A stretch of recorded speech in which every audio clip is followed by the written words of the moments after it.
Good evening, everyone.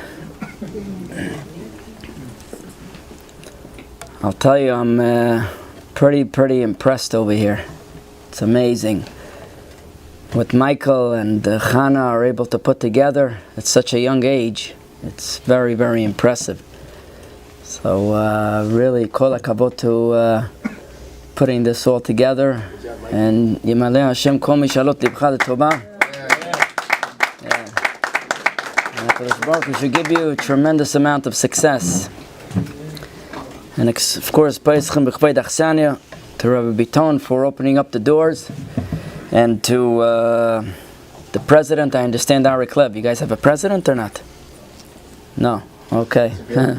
I guess they're smart. Alright, no president. Look at that. Wow, what a life.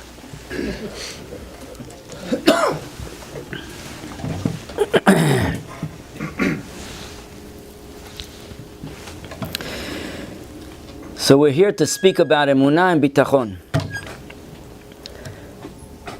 I'm going to tell you a statement that's going to shock you a little bit. It's a powerful statement.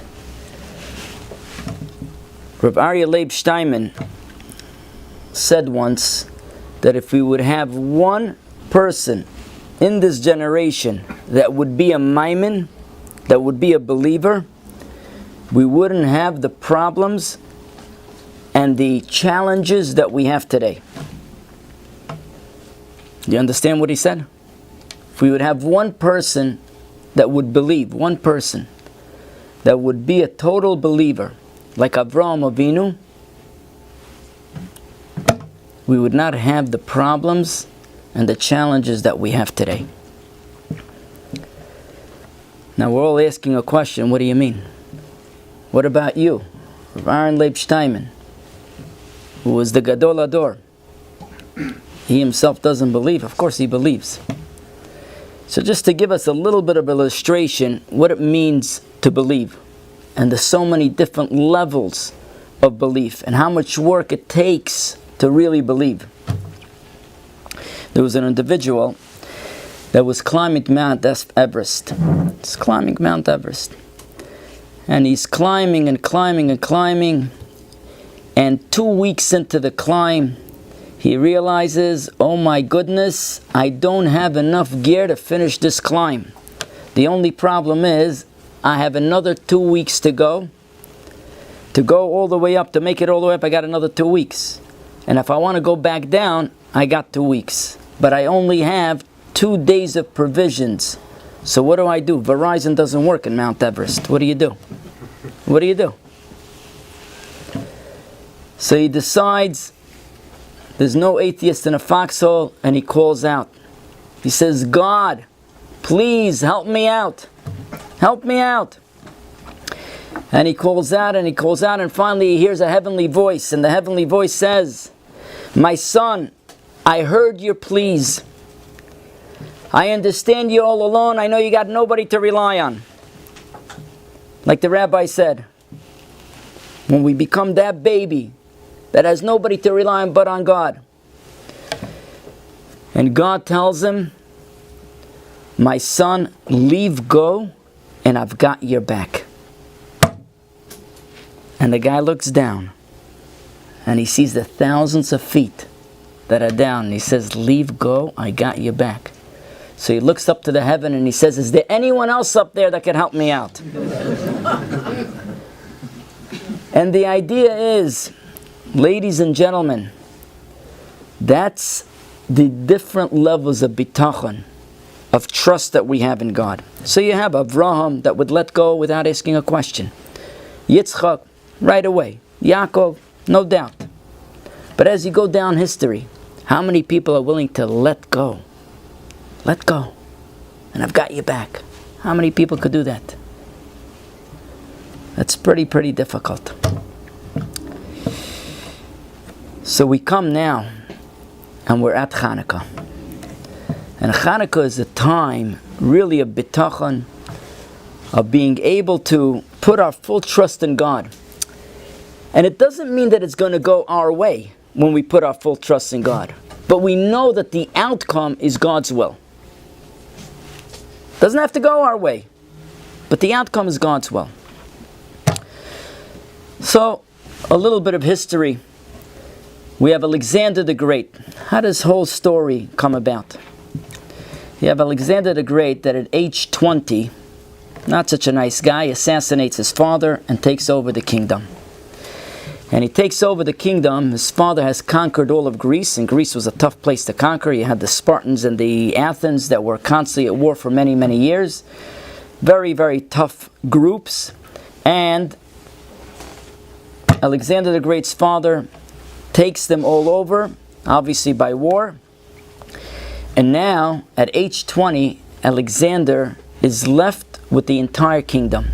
And he decides that he's going to go ahead and do away with the Persian Empire. He's going to conquer the Persian Empire. He conquers the Persian Empire, and he conquers it all the way to India.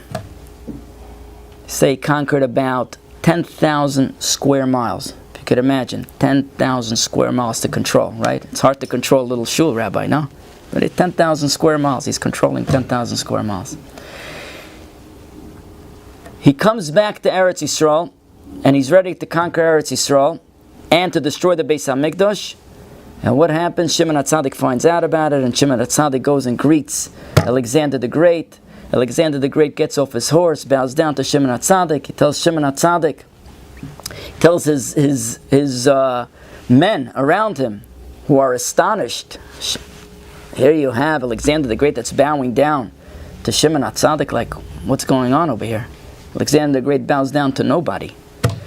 But he's bowing down. And the Gemara, the famous Gemara, tells us that dus kyoinoi menatzachas li bebeis milchamti. He tells them that the image, every time I go to war, I see the image.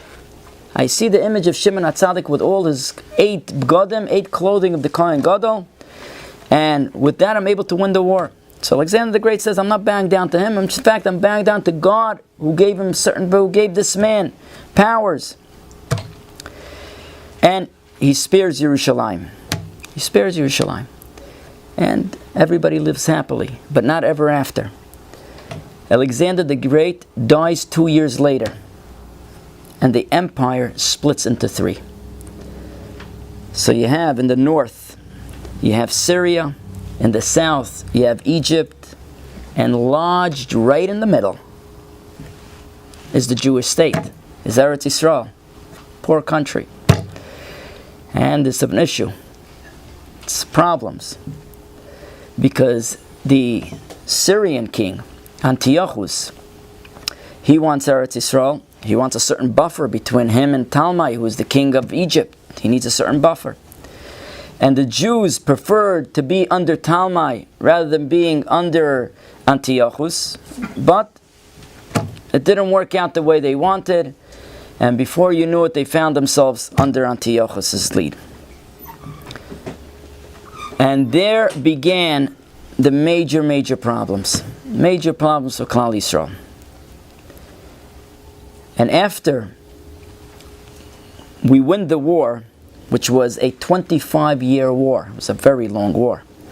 3 years until we got to Beis HaMikdash, and another 22 years continued fighting. Until Shimon, the son of Matisyahu, goes ahead and makes a peace treaty, and then they have a little bit of peace for a little bit longer.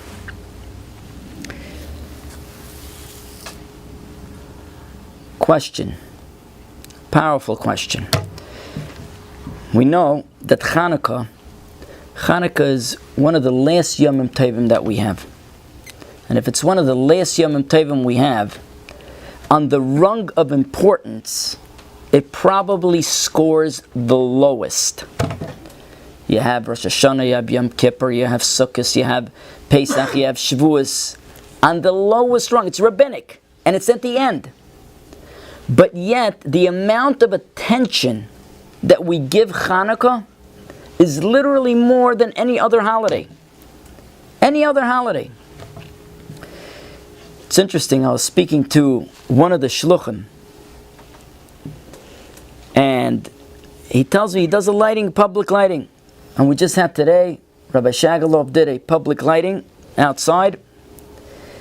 So he tells me, Rabbi, I have to tell you this.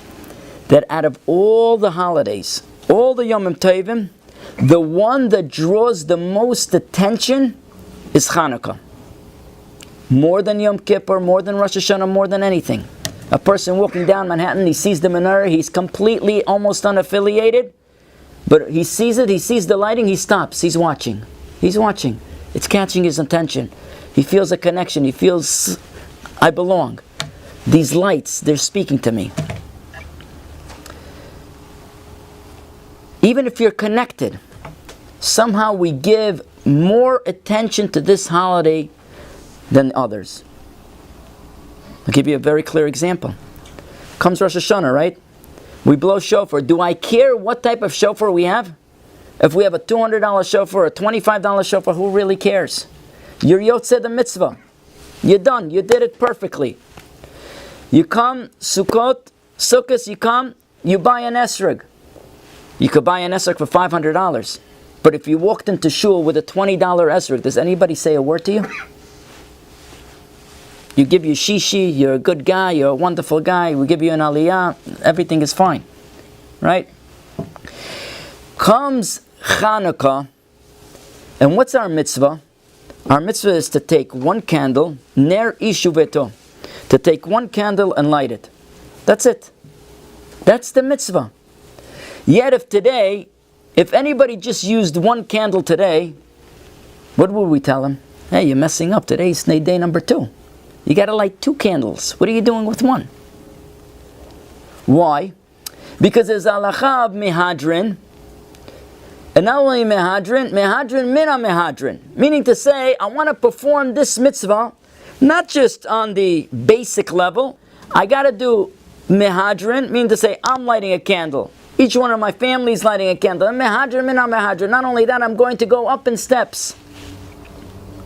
Why? Where do we find that we go ahead and do mehadrin mina mehadrin in any other mitzvah in the Torah? Where? So why now? Why now we're going to this extreme, to go ahead to do this mitzvah in such a way? You know, Hannukah was not such a popular Yom Tov. It wasn't such a popular Yom Tov, believe it or not. Right? You walk outside today, you see all these menorahs. It wasn't so popular.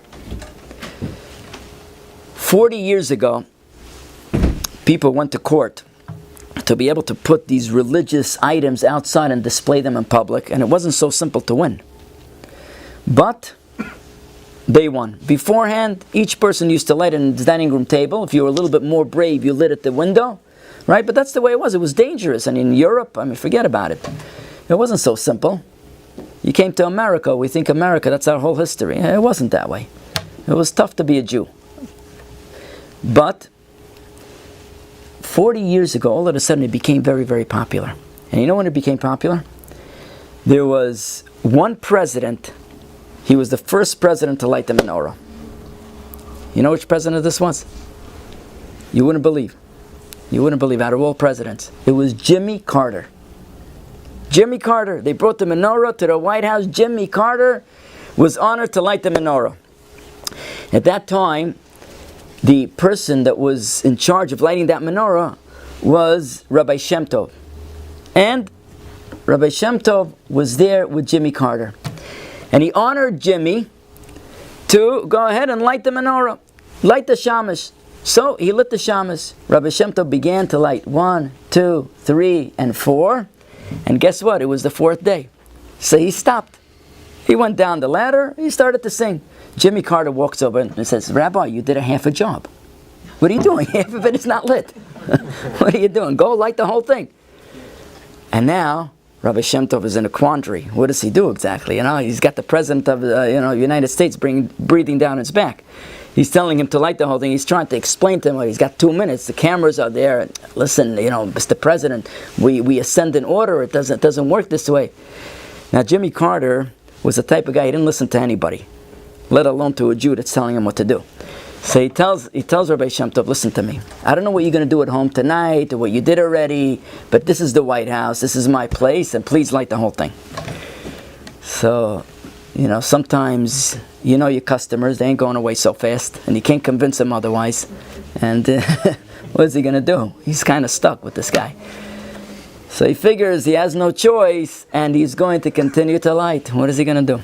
So he lives all 8. But in reality, let's examine this for a moment. Is Jimmy Carter wrong? Maybe perhaps he's right. Why are we lighting 1, 2, 3, 4? Light the whole thing. Light the whole thing. Maybe Jimmy's right. In reality, this is a machlokes. This is an argument in the Gemara. Beis Shammai and Beis Hillel. They're arguing. Beis Shammai says you start with 8 and you go all the way down to 1. Beis Hillel says you start with 1, right? Moisef v'hoylech. You start with 1 and you continue to climb up until 8. What are they arguing? In a sense, they're arguing with something very, very fundamental. When you have darkness, how do you do away with darkness? Do you do away with darkness with a bang? You give it all you got. All 8 candles are lit. I'm going to destroy the darkness. In one shot, I'm going to destroy it. Or you go up in steps. In a sense, this applies to everything. Your children, right? You want to set them straight. How do you do it? All 8 candles you flash, or it's one at a time? How do you train somebody? And this is, in a sense, what was at the core of the machlekes between Beis Shammai and Beis Hillel. Of course, they're both correct, but halachically we follow Beis Hillel, which we start with 1 and we go all the way up to 8. Go all the way up to 8.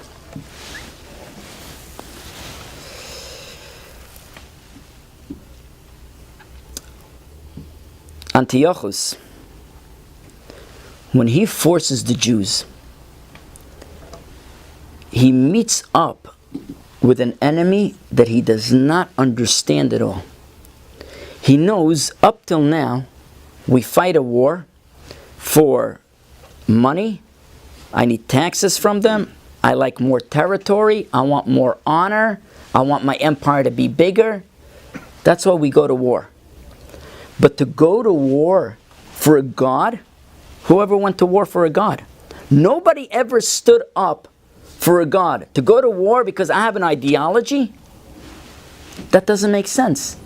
Nobody ever went to war for such a purpose. Nobody. And he doesn't know how to deal with it. He's thinking to himself, I'm putting the Jews through a test. I'm going to give them everything. Antiochus didn't come to destroy the Beis HaMikdash. He built things. He built a gymnasium in Yerushalayim. So here, I'm coming and I'm going to build. I'm going to give you sports. You're going to have money. You're going to have success. You're going to have everything. I'm just going to pull you away from Judaism. I'm going to pull you away a little bit. I'm going to disconnect you. And he's discovering that he cannot do that. He can't do that. All of a sudden, the Jews, when they're pressed to a corner, they will fight to the bitter end. And it's interesting, because you give the Jew a hug, he'll give it all up. He'll give it all up. You tell him, come, become our friends, okay, no problem. You start to fight with him, forget about it. He's going to war. He's going to war.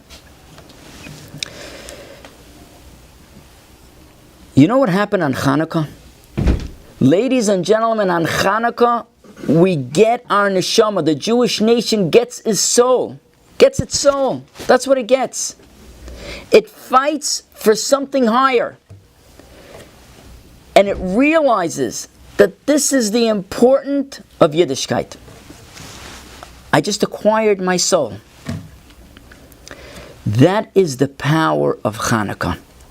That is the power of Hannukah. Eli Wiesel. You heard of Eli Wiesel? Yeah. Eli Wiesel. Eli Wiesel was a Vizhnitzer Chassid. He was a Vizhnitzer Chassid. He was from Romania. Eli Wiesel enters the camps at age 15. 15, he enters the camps.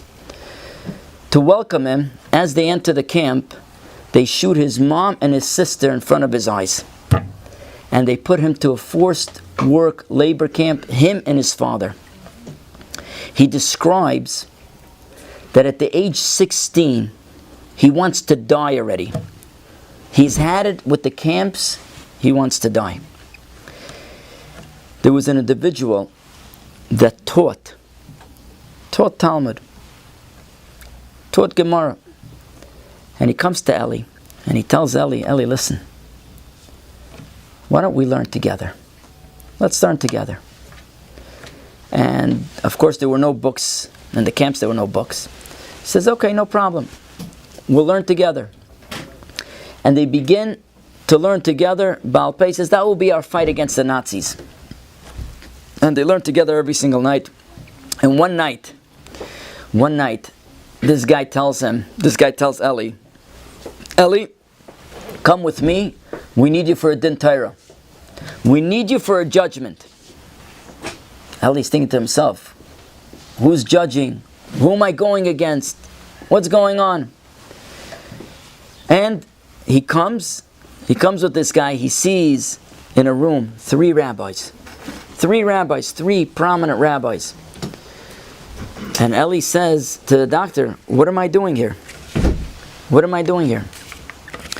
So he tells him, we're here for one purpose. We're going to now judge God. Going to judge God? We're going to judge God. The atrocities that are happening here to humankind, it can't go on. God has control. God has got to stop it. We want you, the 15-year-old, to go ahead and tell us the atrocities that you witnessed. And Eli Wiesel begins to tell him everything that is going through in the camps. And he says, they come to a conclusion, and right after they come to a conclusion, they decide, God, you must stop the Holocaust. There's a silence that breaks in the room, and right after the silence, one of the head rabbis out of the three gets up and says, gentlemen, it's late, it's time to daven Ma'ariv, and he begins to daven. Eli says, at that moment, I understood what it means to be a Jew, to be connected. They could go ahead and kill us, they could persecute us, they could do whatever they want, they could take my parents away, they could do whatever they want with us. I may cry, I may be upset at God, but at the end of the day, I'm going to get up and daven to that same God. Ladies and gentlemen, this is Hannukah. Hannukah is the light. When a Jew looks at that light, he's looking at the neshama that's connecting him. At the neshama that's connecting him to the core. That is, in a sense, in one word, that is Hannukah. Hannukah is that connection. And therefore, you want to know why the From Jew is Mehadrin min Mehadrin, because that neshama is rekindled, that connection, that chibur is rekindled on Hannukah. You want to know even why the remote Jew, he sees a Hannukah menorah lit in Manhattan, he stops. Because he knows, this is the core of my neshama. This is the core of my neshama. I feel it right here. Ladies and gentlemen, Bitachon and Emunah is that understanding. What is at the core of the neshama of a yid? At the core of a neshama of a yid is at the end of the day I have to fight. I have to fight really hard to stay the course. Whether we're in America and they're giving us a hug, they're telling us come join us, or we're in a place where they're not so kind to us. But the idea is to stay on course of Emunah, on course of Bitachon. And we should always remember what Rav Steinman said. If there was one Avraham Avinu, we wouldn't have problems. And a person should never think to himself, you know what, I'm good enough. I don't have to work on it. No. It's a mountain that you have to work. We live many years in order to climb one step at a time. But our core connection is Hannukah, and therefore every Jew does Mehadrin min Mehadrin. He stays with the most possible connection. He feels that connection through the menorah, through those lights. A freilich Hannukah, and thank you for listening.